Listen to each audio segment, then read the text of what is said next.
So this is my personal unit. It's been running for about a year, and I'm just going to demonstrate some of the features. As it stands, this is a 24 volt 1440 watt unit running 2 batteries. The batteries are high cycle 105 amp hour batteries, and like I said earlier, the unit weighs close to 60 kg. So yeah, thank goodness for the portable wheels. So plugging it into power here turns the unit on.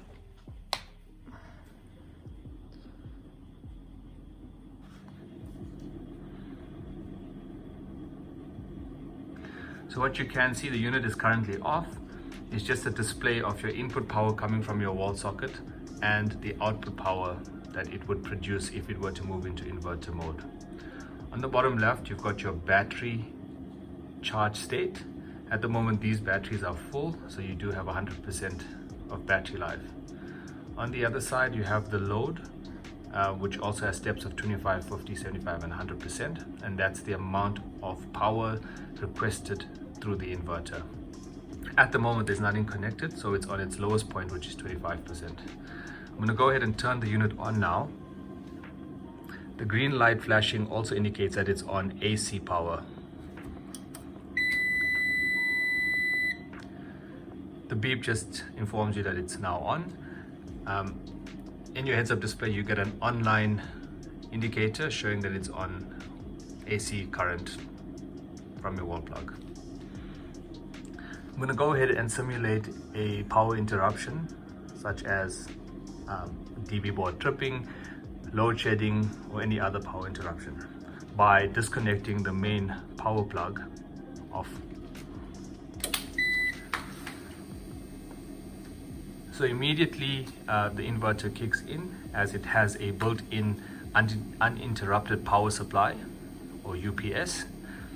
And now the heads-up display has shifted into battery mode, and it is producing 235 to 240 volts of AC output power.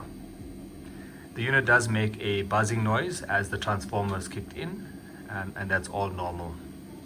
There is one other indicator on here, which is the red light. That generally comes on when there is a surge through the unit, or you've requested more power than the unit can handle. It does have a trip switch at the back of the unit as well, which would then need to be depressed if that happens. Okay, let's go in and connect some devices and see how this actually works. Okay, so I've connected an extension cord to the back of my TV, and that's powering the TV itself, the soundbar, and the Wi-Fi and the ONT. I've also connected a cell phone on the charger and a lampshade.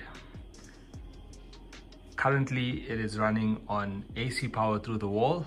It's still able to power these devices as a normal extension cord or multi-plug.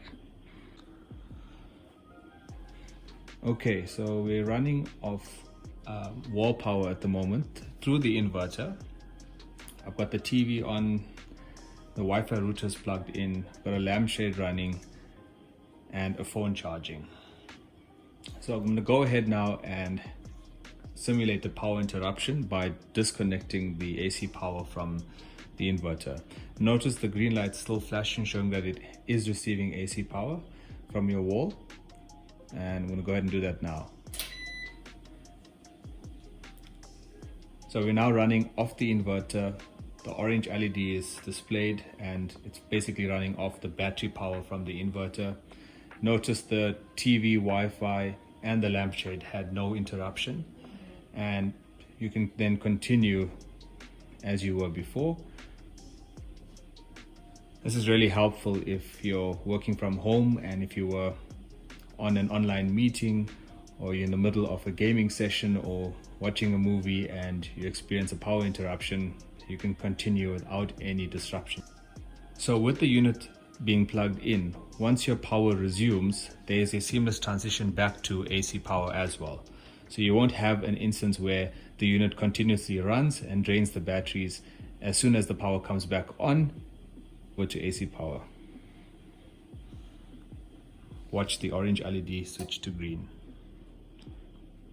while it's on AC power now, the inverter itself has a trickle charge function, and it will then continue to charge the batteries. Thanks for making it to the end of the video.